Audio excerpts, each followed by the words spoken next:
안녕하세요. 한방부동산 공인중개사입니다. 소유한 토지가 비사업용인지 사업용인지 구분하는 핵심 기준을 쉽고 명확하게 안내해드리겠습니다. 토지를 가지고 있다면 이 토지가 비사업용 토지인지 아닌지에 따라 양도소득세가 차이 난다는 사실 알고 계셨나요? 특히 비사업용 토지로 분류되면 1년 미만 50%, 2년 미만 40%, 2년 이상일 경우 기본세율 더하기 최대 10%포인트의 중과세가 붙습니다.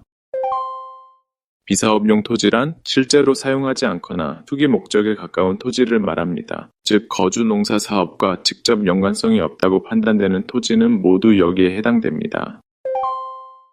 비사업용 토지로 분류되는 대표 케이스 6가지 지금 바로 확인하세요. 첫 번째, 농지, 소유자가 그 지역에 거주도, 직접 경작도 하지 않는 농지입니다. 두 번째, 도시지역 농지, 도시지역에 편입된 지 오래된 농지인데 그냥 방치한 경우입니다. 세 번째, 임야 소재지 또는 인접한 지역에 거주하지 않은 경우입니다. 네 번째, 목장용지, 축산업 안 하는 사람이 그냥 소유만 하고 있는 목장용지입니다. 다섯 번째, 주택 부속 토지, 집 주변 땅이 너무 넓어 기준 면적 초과한 경우입니다. 여섯 번째, 방치된 토지, 거주 사업과 무관한 땅으로 판단되는 경우 전부입니다.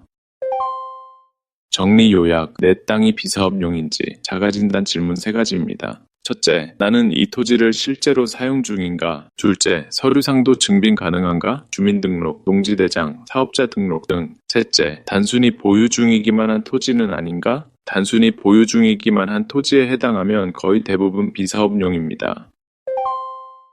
비사업용 토지 관련 실제 사례 지금부터 생생하게 소개합니다. 첫 사례, 거주하지 않고 경작도 안 하는 농지입니다. A씨가 서울에 거주하면서 고향 충북의 논을 소유하고 있는 경우 그 땅은 직접 농사를 짓지 않고 다른 사람에게 무상으로 맡긴 상태라면 이 경우 직접 사용하지 않은 농지로 보아 비사업용 토지로 분류됩니다. 두 번째 사례, 도시지역으로 편입된 농지입니다. B씨의 농지가 최근 도시계획구역 안으로 편입되어 더 이상 농사짓기 어려운 경우 이 경우는 예외적으로 비사업용에서 제외될 수 있습니다. 다만 편입 후 3년 이내 매도해야 합니다. 세 번째 사례, 주택 부속 토지가 과도하게 넓은 경우입니다. D씨가 단독주택을 소유하고 있는데 집 주위에 넓은 정원과 마당이 있는 경우 만약 그 면적이 주택 부속 토지 기준을 초과한다면 초과 부분은 비사업용 토지로 분류됩니다. 네 번째 사례, 사용하지 않는 공터, 방치된 땅입니다. F씨가 5년 전 매입한 공터가 있는 경우 사업용으로 쓰려고 샀지만 아직 아무 용도로도 활용하지 않고 주차장 허가도 없는 상태입니다. 이 경우는 단순 보유 목적의 토지로 비사업용 토지로 분류됩니다.